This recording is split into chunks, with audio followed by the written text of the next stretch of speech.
My lab had been working in COVID-19 research, and we have recently developed a novel assay that allowed us to quickly and accurately detect SARS-CoV-2 antibodies. This protocol outlines a high-throughput assay for detecting anti-SARS-CoV-2 antibodies in patient serum samples, which is critical given the current pandemic.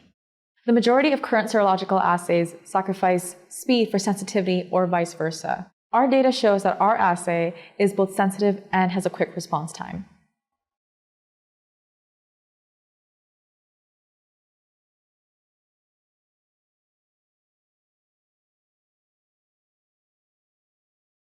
In order to produce a sufficient quantity of HiBiT-RBD Bioreporter, begin by preparing for cell culture.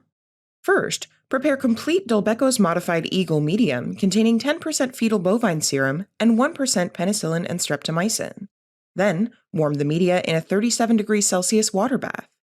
Turn the biological safety cabinet on and use 70% ethanol for sterilizing the cabinet surface.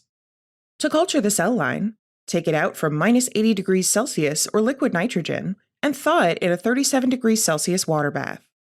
Mix the thawed cells with at least 10 milliliters of complete medium, pipette the cell suspension into a 15 centimeter petri dish, and swirl the plate to distribute the cells uniformly. Place the dish in a cell culture incubator at 37 degrees Celsius, 5% carbon dioxide, and 85 to 95% humidity. Observe the cells under the microscope until the confluency level reaches 80 to 90%. At high confluency, remove the medium. Wash the cells with warm